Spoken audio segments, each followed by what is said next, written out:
Hi, this is Stephen Murphy, out to help you all out with your iPad photo boost. This should help address some connectivity concerns for everybody out there. This is pretty universal information meant to help all you photo booth operators out there. Again, I'm Stephen Murphy. I've been using a soldering iron and working electronics since I was old enough to hold a screwdriver and a soldering iron. And I've done IT and tech support type work for the last 25 years now.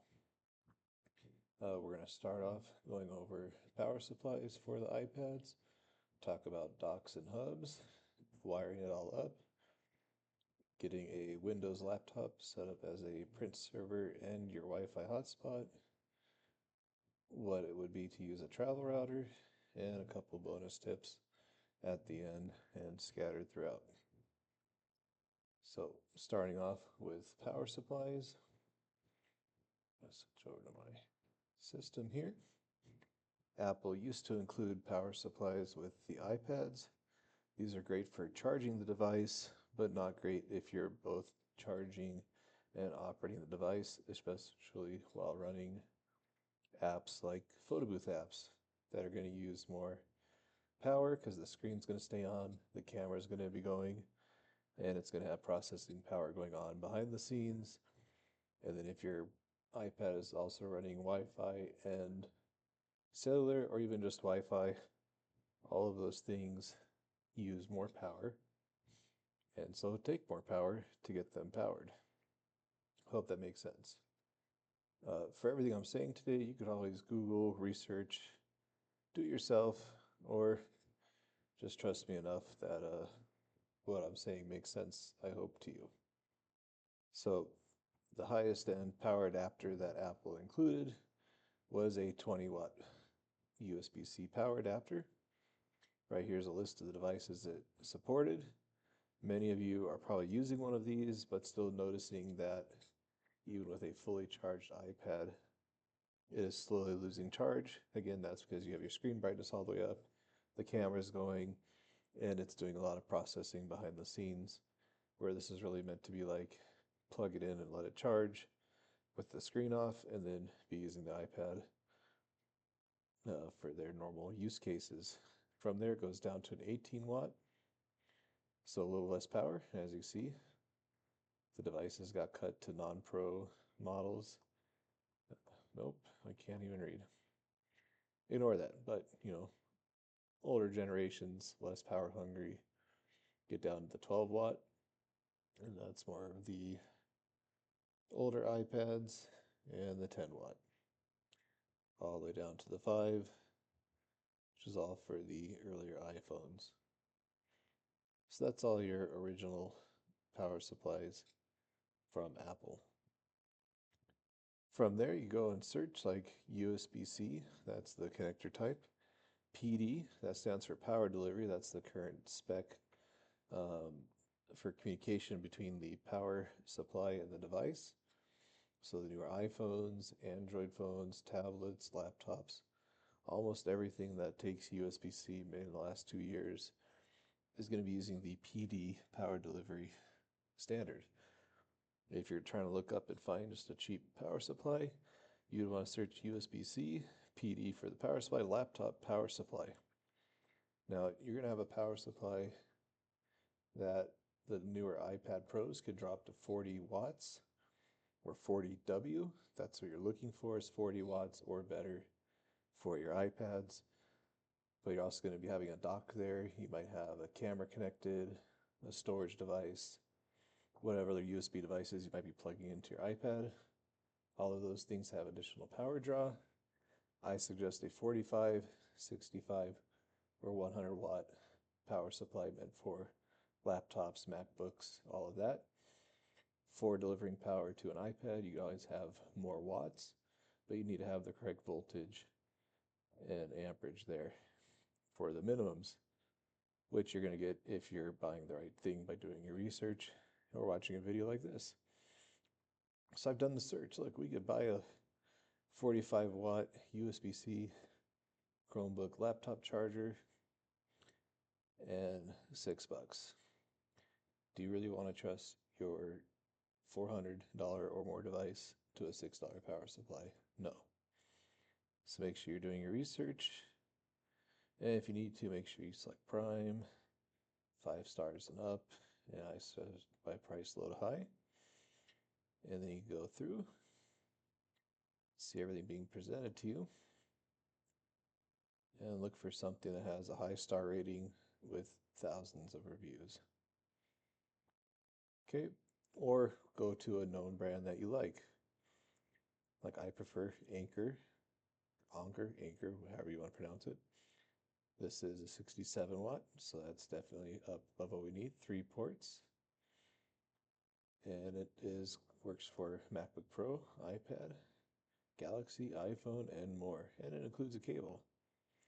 You have 2 ports on there, so you have one for the iPad and one for your camera's dummy battery, not for your camera itself, for the dummy battery.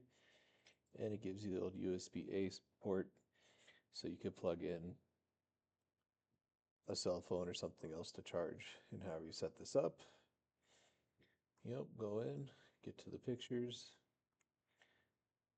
check it out. It says 610 watts max. There it's showing it's charging 3 devices. Pictures are always fun. Active Shield.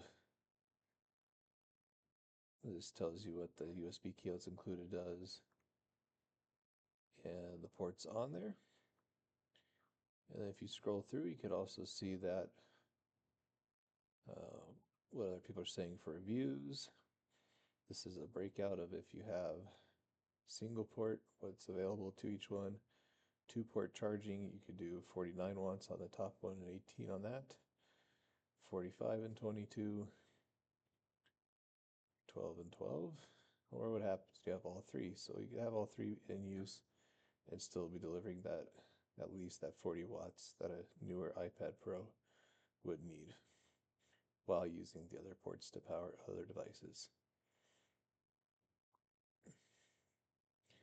Then you go down, check out all the reviews and what people say about it. Make up your own decision if it's the one you want to buy or not. So that's the Anker. Then a little bonus tip in here. If you have a shell and you want to DIY something into the shell, this is a buck converter. It's 25 watts, so it's not meeting that minimum. But if you're only powering the iPad and that's it, it should be fine. And this would wire into your power going to your booth shell from a 12 volt or 24 volt power supply, which most of the ring light based booths are running on 12 volts. You could do a splitter cable or break it out and power that inside there. But that would be if you knew what you're doing. If you don't get how that would work, don't do it. Okay, so that's power supplies again. 45, 65, 100 watts, something in there. USB-C PD. Make sure it is going to power your supply. Read the reviews. Make up your own mind. Anker is a good brand. Now to docks and hubs. So if you're searching for a dock or hub, you could do USB-C PD. You want PD in there because that needs to do power delivery and pass through power from the dock or hub to the iPad itself. We want Ethernet. That's you're going to hardwire your iPad to your print server. I like to get mine with HDMI out. That way if I want to, see, I'm not showing you guys all this. Back to the desktop. All right. I'm just posting this unedited, so whatever. HDMI, so that way you could output your iPad's video to an external monitor. Could be fun, or if you need to repurpose the dongle in your iPad and everything to run slideshows on something else, and the word iPad. And again, 5 stars and up. Prime. Can sort by price low to high, but again, all different qualities and types out there. This one looks great. 700 reviews almost. $6.99. $6.99, that's funny. And this one, though, looking at the picture in the description, does not have Ethernet on it. Ethernet is hardwired network cable. Not just internet, it's networking, which can have internet. This one's a sponsored post. Looks great. 15.7 thousand, $24. Has the Ethernet port, HDMI, USB ports, and all of that. But we're going to go to a brand I've read good reviews about. Don't think I've used it myself, but Ugreen. Okay, just under $18, over 3,000 reviews. This is how you connect your iPad. This cable coming out, that's what needs to go to the iPad, not to the power supply. This is meant for the host device. That would be your iPad or laptop, whatever you're connected to needs to connect to that port. This other USB-C port on this one is just for power to pass through. No data goes on that port. This has Ethernet, that's this port down here. You have HDMI and 3 USB ports. So you got USB-A 3.0, Ethernet, HDMI, power delivery input. So that's power going in to out the cable to your iPad.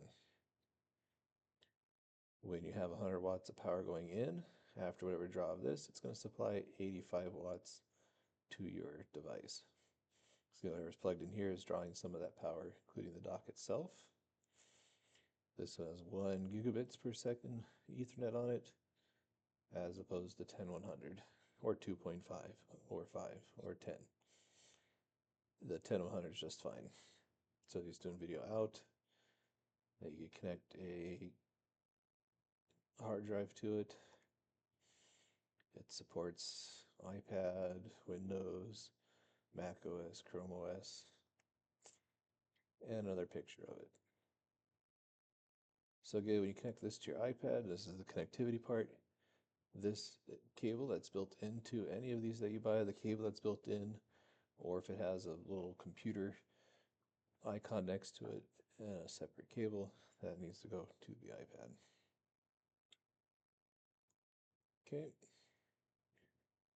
So when you go to wire it all up, that cable goes there. Ethernet cable here can go to your WCM from DNP, your Aircast Pro, to your laptop directly. We'll get to that in a moment. Or to your travel router. That's how that would wire up. So again, iPad plugs in, that goes there. These USB cables, one of these could go to your camera if your app supports an external DSLR mirrorless, and HDMI out to mirror your display. Do slideshows, depending on your app, there's different uses for that. And again, this port is where the power supply would go into. Again, you probably want 65 watts or better power going into here, so that you're at least delivering 40 watts out to your iPad, and there's power there to power whatever devices you're plugging into it. Okay, now laptop print server. Let's minimize there to get back to the screen. So if you're on Windows 10 or 11, you should have a tile in your notifications called Mobile Hotspot. We're going to right click on that and click Go to Settings. You're sharing your interconnection from Wi-Fi, and you're sharing over Wi-Fi. You could do Bluetooth. We're just going to go with Wi-Fi. Edit. This is your network name. I'm going to name mine Photos by Murphy.com. You could put whatever brand or website or whatever you want there. You could set a password. There you go. Network band, do any available, and let it determine what it's going to do on its own. Now you could scan to connect right here. Once you turn it on, you could scan to connect. Now you have your own Wi-Fi, where you can connect to the venue Wi-Fi, your phone's hotspot, whatever you're using for internet. You can figure that out or watch one of my other videos on how to use venue Wi-Fi and a travel router, or check out my blog at imelectronic.com, letter I, letter M, electronic.com/blog. And then once that's set up, you can go to your iPad. And I am currently connected to my dongle. As you see, its power is going through it. And if I clicked here, I am currently connected to my Wi-Fi there, or I could also look for, well, let's give it a sec to scan. There's my new network, photosbymurphy.com. But it's on there or it's wired, so I could turn off the Wi-Fi, but I'm not going to, just pretend it's connected. And this is pulling an IP address, the 192.168.8 dot whatever, that is my travel router. So now I'm hardwired from my iPad to the travel router, and then the laptop's connected to the travel router, or I don't want to interrupt my stream of how I'm getting this video. I could connect to the Wi-Fi that's being repeated, and then it's going to connect automatically, no travel router required. Okay, so if that all needs to make sense, check out the support articles on wired or wireless print serving for your app's Windows printer of choice. Then I could go into like booth.events. Let's load my test event. Back to my desktop.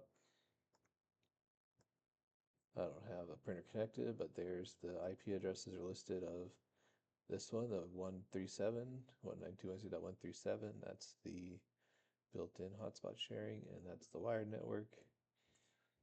So it shows up there. Back to my iPad, if I hit preview, I could add a printer, and it is showing up with my booth or print.events print servers. It just is going, oh, there's a problem because I don't have any printer connected. But it's there, so I can add the printer. Hello, you all see me now. Okay, or if I have a live booth, it also will connect to the printer. I'll show you its print server. It's connected there. And if I had a printer connected, it would show up here. And I go into printer settings, make any adjustments. So far, so good. I hope for you all out there. So that's a laptop print server. Again, just really quick, click on that like you're to network. Look for your photos by Murphy because I already named it. Or this tab will just show hotspot. Go to settings. Tell what you're connecting to. You can change the name to whatever you want, your password to almost whatever you want, at least 8 characters. Save, turn on, and now you have your own branded hotspot going off your laptop. If your laptop is right next to your system, then you should be fine from interference, or you might not be. You know what? Let's try this out. I'm gonna go here, Murphy's Photos by Murphy. Put in my password, hit join. So it's gonna connect. See, I'm getting an IP address right here, .137. That is the one coming off that. And then if I go over here, you'll see Ethernet. If I pull the cable, it's going to disappear. And the streaming dropped. Let's see if it switches over. No.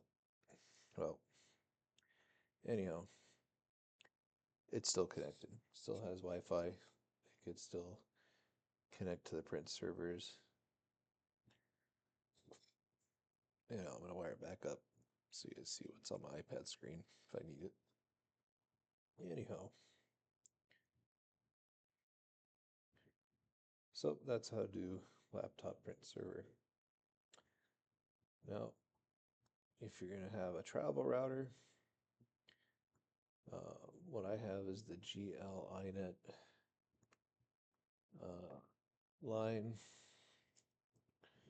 I have many other videos about this on my channel. Just go check those out. But here is one of them. They work great because you can connect power with USB-C, has LAN and WAN ports. It'll connect and broadcast and repeat whatever signal you're using. That could be your cell phone hotspot, your portable hotspot, your venue's Wi-Fi, actual wired Ethernet, internet from your ISP, or if a hotel provides you with a wired network port, that lets you just connect right to it. Yeah, since we're here, I'll go ahead and log in and show you guys the dashboard for it. So where I'm at, I'm actually connected to Xfinity Wi-Fi as my internet source. And I go in and see that my wireless is set up to my networks and my passwords. And I have my laptop connected, my phone, and the iPad. iPad's wired, wireless, wireless. There's all the past devices that have been connected to this. Also, what's cool with these, you can set up and have it connect to a VPN. So if your venue allows VPN connections but is blocking other traffic, using a VPN could get you around it for free even. So if you think they're blocking whatever you're trying to do, you can get a Proton VPN free account and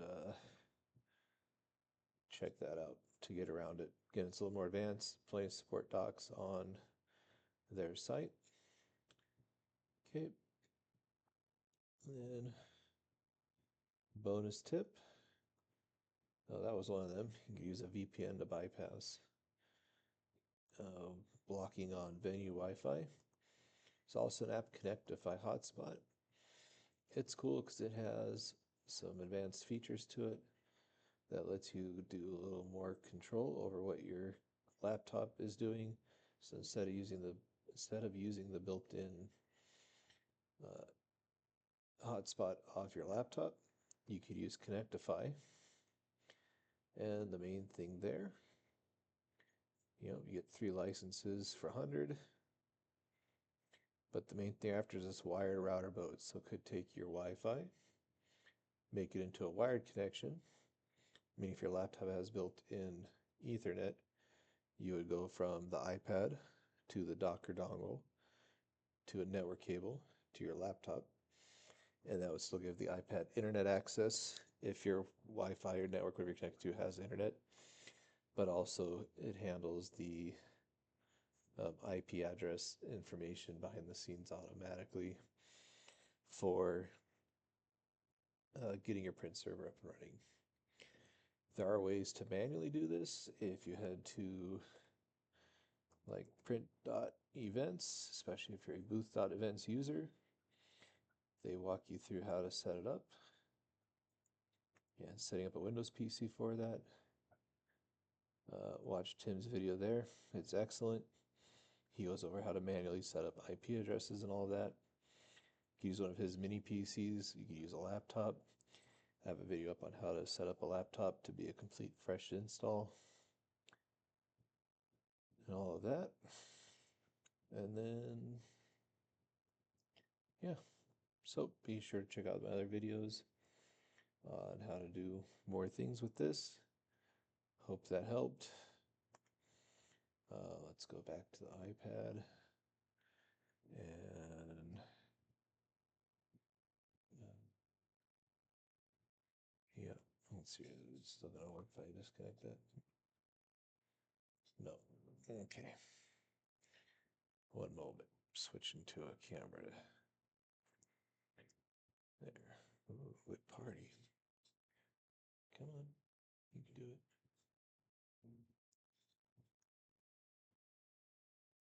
There. Okay. Nope. It doesn't seem to be doing live video. There. There we go. Here's my all setup. So, can I see the on dongle? There's the travel router. There's my Ethernet coming off the dongle. Right there. Cable's too short. Going to the travel router. There. There's a laptop I was doing this off of. Here's my second screen. All right. Well, that was exciting.